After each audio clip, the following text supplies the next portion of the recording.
Get out of here, you fake mother! The words blindsided me, leaving me utterly shocked. After 13 years of loving Sophia as my own daughter, hearing such words from her seemed inevitable, yet it stung. Her desperate expression and the way she pointed at me made it clear she wanted nothing more than for me to leave. Seeing that look on her face, I couldn't even ask why. I decided to silently comply and leave. Dodging the concerned glances of those around me, I walked away slowly. I found a bench just outside the venue and sat down quietly. Mulling over the words Sophia had hurled at me, my shoulders slumped in defeat. How had it come to this? Reflecting deeply, I realized I hadn't been there for her when it truly mattered. Since I'm not her biological mother, Sophia's words were justified.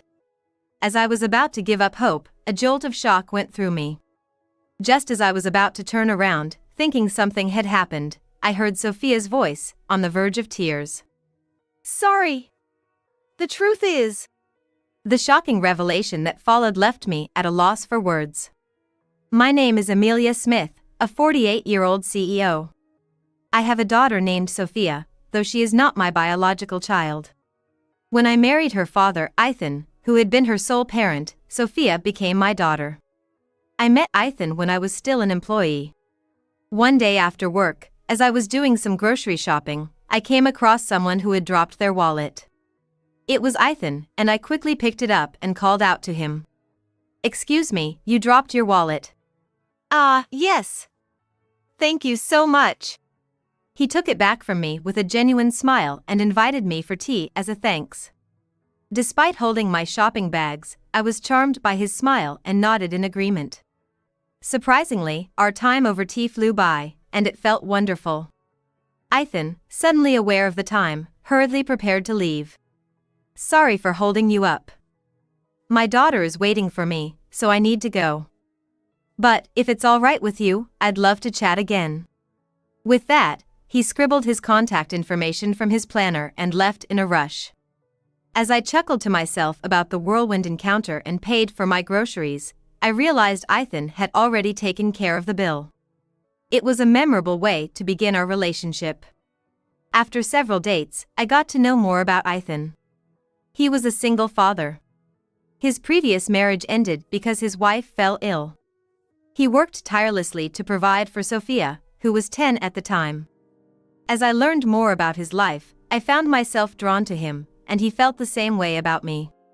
As our relationship deepened, Ethan proposed, and I immediately accepted. However, there were several concerns for me to consider. I had quit my job to pursue a lifelong dream. At the beginning of our relationship, it was the only stable aspect of my life. Ethan, knowing this, still chose to propose to me. During our time together, I would sometimes play with Sophia.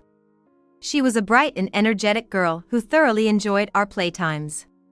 She often hugged me spontaneously, clinging to me fondly. Sophia was outspoken and prone to surprising comments. Hey, Amelia, when are you and Dad gonna get married? Out of the blue, Sophia's comment had us staring at each other in surprise. Though I accepted a marriage proposal after such an event, there were naturally obstacles. It was when I had gone to report to my parents about the marriage by myself before greeting them with Ethan. Originally, Ethan was supposed to come with me to say hello, but he ended up having to go on a business trip at the last minute and couldn't make it. Having no other option, I tried to reschedule, but he insisted that I should go first alone. I'm really sorry. If you go and greet them once on your own, I think it will go more smoothly when I accompany you the next time. So, I hate to ask, but please send my regards to your parents. At the time, I didn't think much of it, but I was strongly opposed at that point. I was unilaterally scolded and my parents were indignant, calling Ethan insincere. However, I understand why my parents were worried.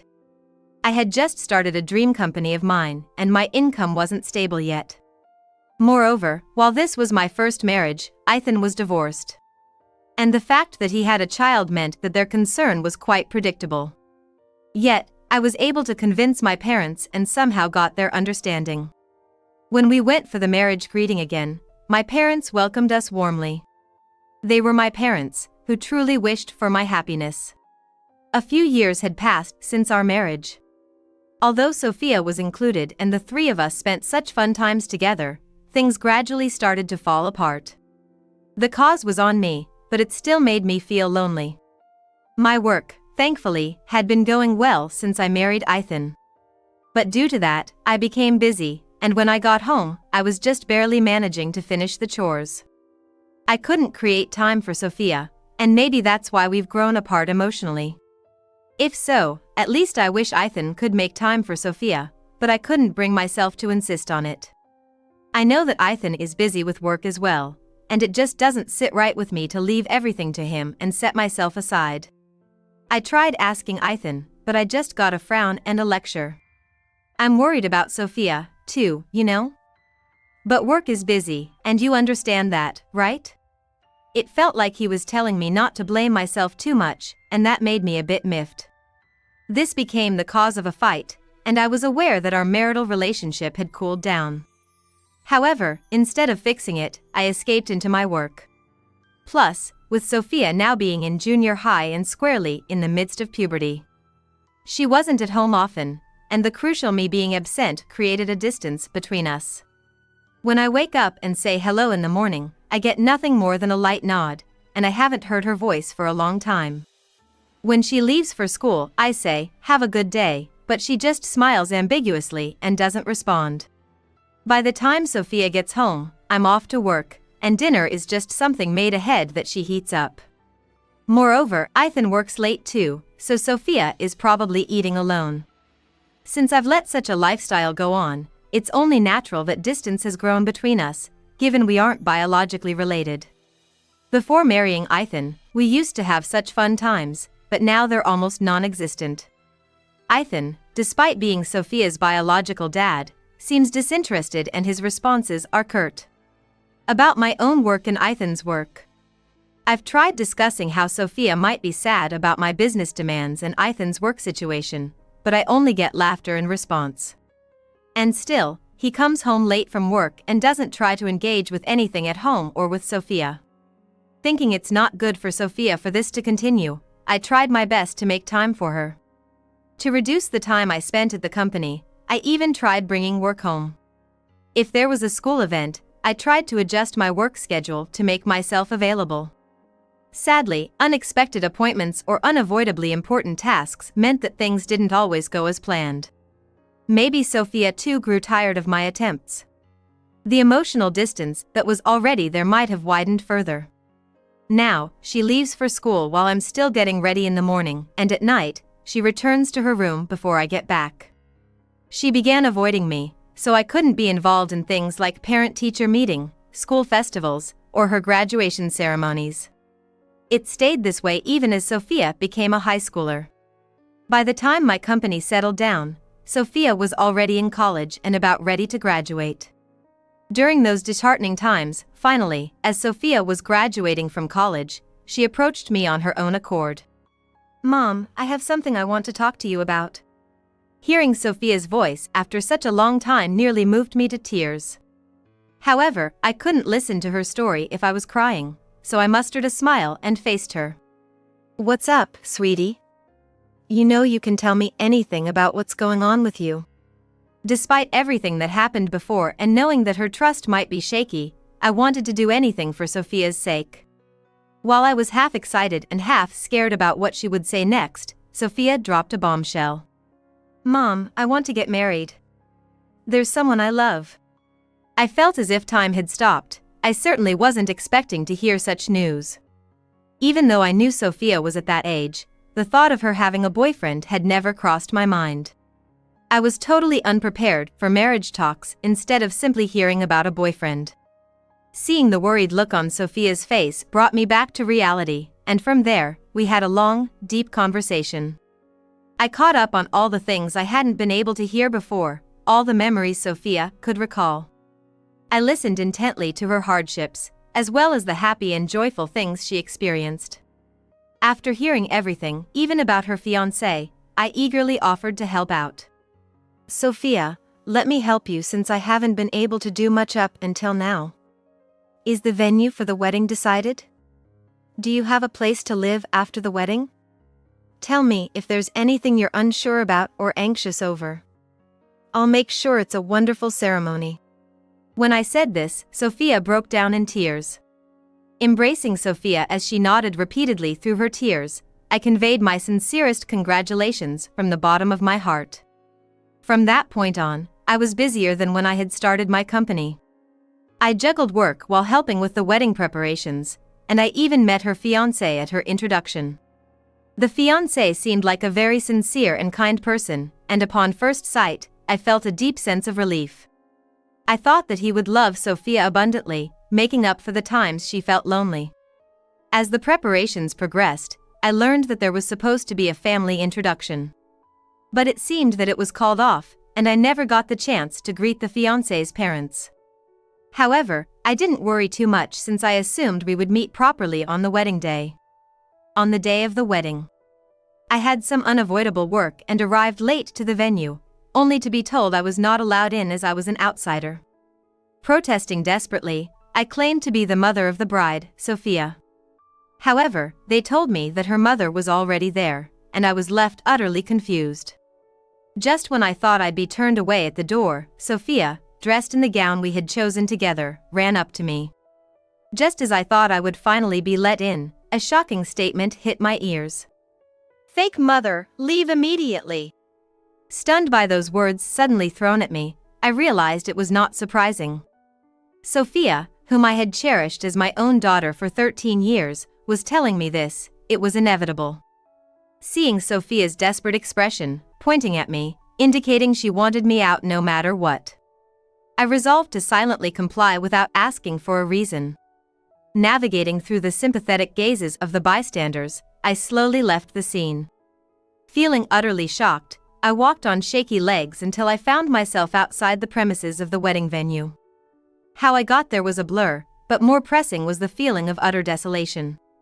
My spine was cold, my mood was heavy, sweat broke out, and I felt miserable. With these feelings weighing me down, I found a bench and decided to take a rest. Until not long ago, it felt like all the past was a lie, and I had been spending time with Sophia. And I had thought I was finally going to be part of a significant event in Sophia's life. The words "fake mother" that Sophia hurled at me were stuck in my head and wouldn't budge. Indeed, I wasn't Sophia's real mother. A distance had grown between us since middle school, and I had used work as an excuse not to get deeply involved. Was it because we had misunderstood each other for so long? Sophia had approached me upon her marriage, and I wondered where I had gone wrong. Sitting on the bench, these thoughts went around and around in my head. There was still time before Sophia's ceremony began. Should I try to talk to her again? Or is it better to just go home now? I'd love to catch a glimpse of Sophia, even from a distance, just to see her looking happy and smiling. But maybe that's not going to happen. From a little ways off, I could hear the sound of a bus. Looking around, I realized that the bench I was sitting on was at a bus stop. Perfect. I'll just get on this bus and head home. Just as I was about to stand up, a jolt went through my back.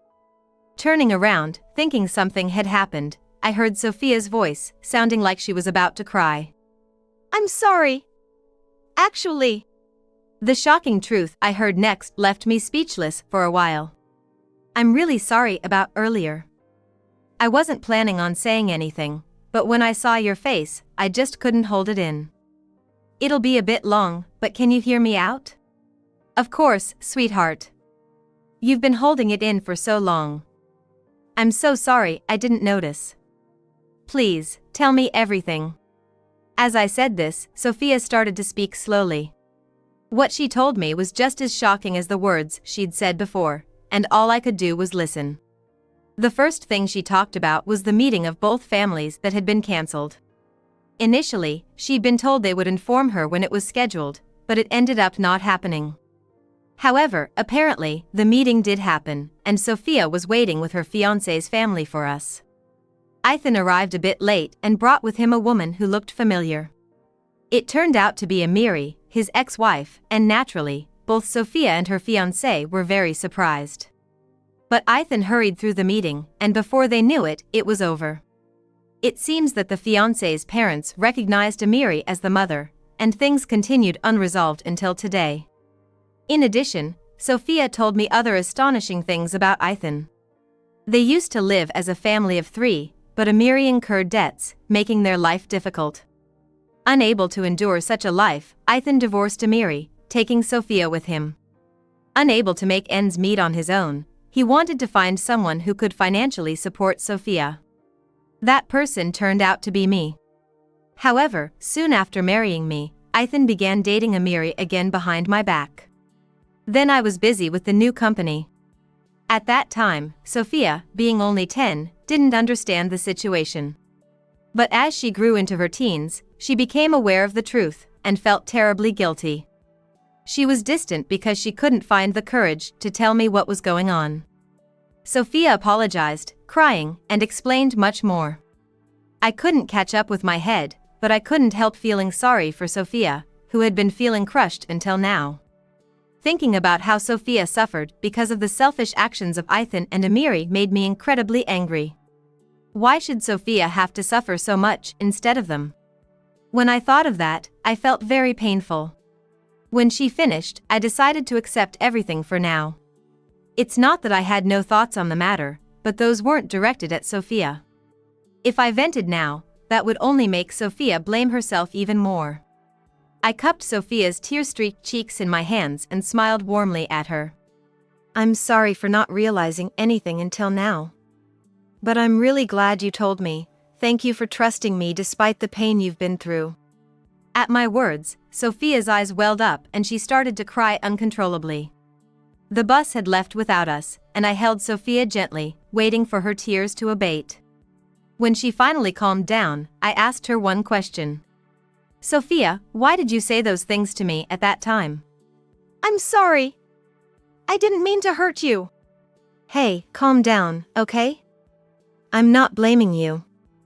I heard everything you just told me, but I was just wondering why you said what you did. Hearing this, Sophia seemed relieved and took a deep breath. But then her face hardened, and she shared the true intent behind her words at that time. Like at the family meeting, she was at the venue before you, Mom. She's not my mother anymore, but acts like she owns the place, so nobody questions her. It's partly my fault, but you didn't know about the meeting, and I didn't want you to see her. I panicked. I chose the worst possible way to handle it. I'm so sorry. It's all right. Don't worry about it. It's okay, I'm not angry. I replied, soothing Sophia with a gentle stroke on her back. Even though today should be a day of celebration, I couldn't forgive Ethan and Amiri for putting my daughter through this. While suppressing the anger welling within me, I made sure Sophia got to the dressing room. I checked the time on my smartphone, and there was still a while before the ceremony started. Sophia would have time to stop crying and reapply her makeup. Her dress might have gotten a bit dirty, but it would be cleaned in no time. Right now, my focus was on dealing with Ethan and Amiri, who were likely looking forward to enjoying the wedding at the venue. I was filled with those thoughts. As I was considering what to do about the two, it seemed that the ceremony had ended. The reception was about to start, and I thought this was my chance, so I made my way into the venue. Earlier, when I had dropped Sophia off at the dressing room, I made sure the venue staff understood I was the real mother. This time I was let in without dispute. Upon entering, I saw Ethan and who I assumed was Amiri and started walking towards them. Noticing me, Ethan went pale and hurried over. What's going on? You're late. The ceremony is already over. Was work holding you up? You could have at least called. Isn't there something else you should be saying? Of course, I'd also like to know why a stranger is sitting in the seat reserved for the bride's parents. I said, my voice tense at Ethan's clumsy words, loud enough for the groom's parents and the entire venue to hear. The murmurs began, and people started glancing over curiously. With their attention, I explained the situation to the audience. Ladies and gentlemen, thank you for joining us today at my daughter's wedding reception. But as you've overheard, that woman making herself comfortable is no longer Sophia's mother. She is actually Ethan's ex-wife from 13 years ago, and she is still involved with my husband.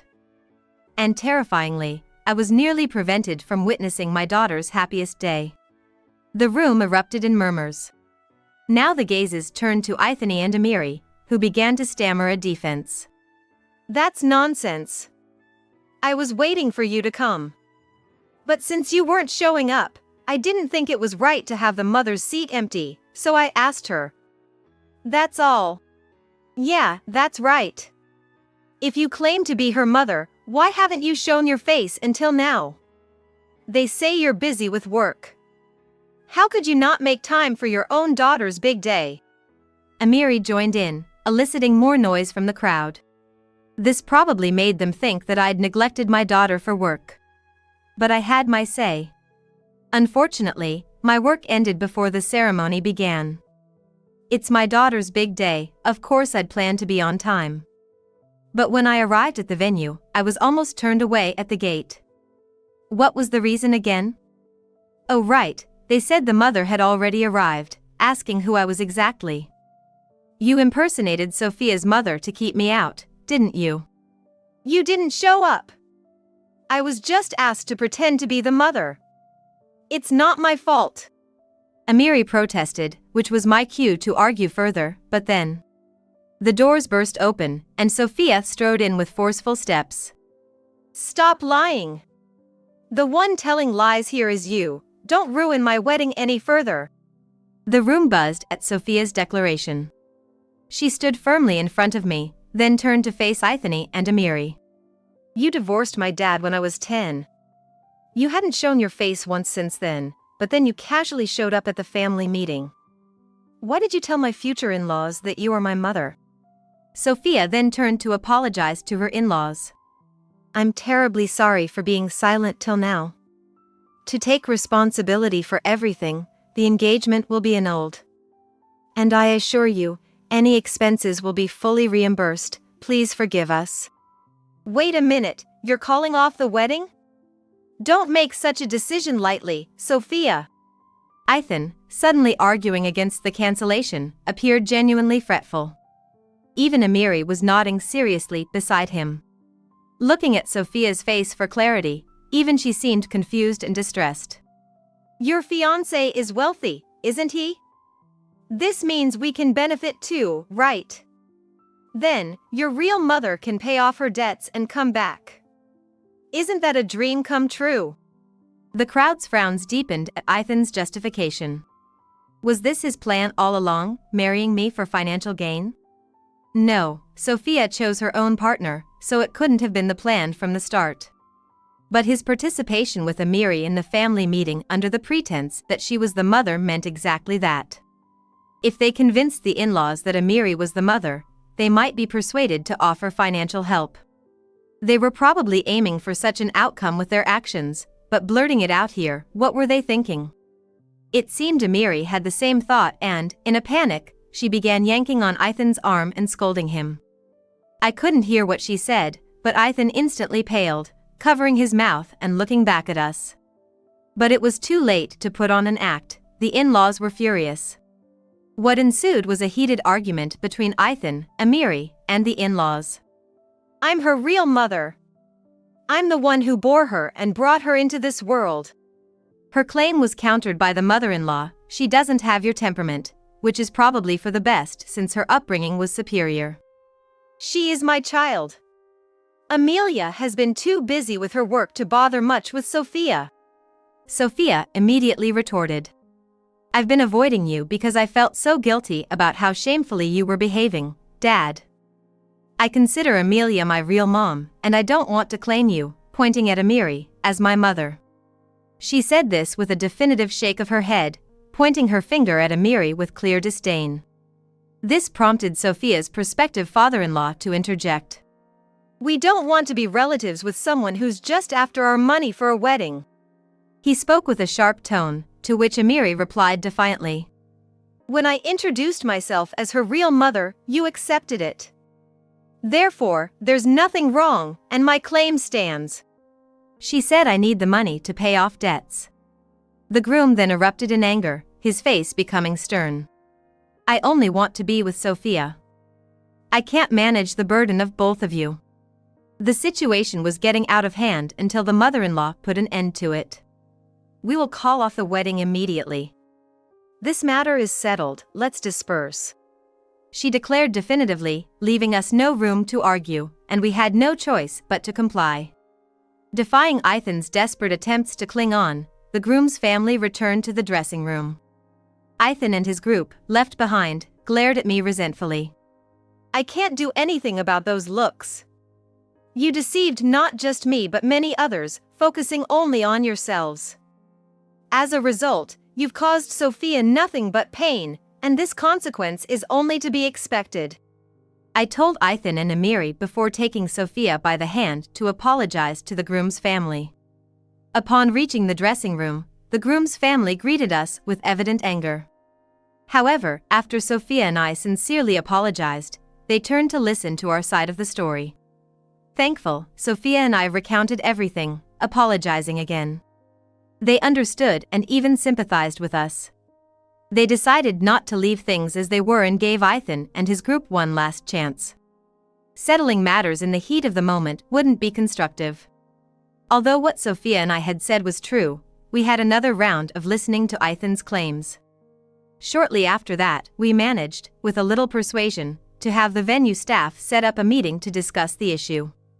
The groom's family had said they'd like a calm discussion, but once faced with Ethan and his group, they were uncompromising. First, they asked Ethan to clarify his previous statements, which he had to do. Ethan thanked this as an opportunity and started talking about something different from what he had said earlier, which made things difficult. Admittedly, Amelia has taken good care of Sophia, but surely it's better for her to be with her real mother. If Sophia marries your son, her life will be stable, and then we can use the money to pay back Amiri's debts. The thing is, you mentioned earlier about benefiting from us. Was that your intention, to make use of Sophia to get us to pay for the debts? You're now contradicting yourself. You're just trying to sweet-talk us. Are we right to understand it that way? The in-laws pressed, and Ethan, unable to reply, received a scolding in silence. When Amiri was asked to explain her previous outburst, she also twisted her story. Indeed, I have debts, but it's for medical bills. I have never gambled, please believe that. So if Sophia marries your son, I can repay what I owe, that was my thought. With both Ethan and Amiri saying these things, it was pretty clear they were trying to ingratiate themselves. The in-laws, having given them a chance, were now sitting with furrowed brows in silence.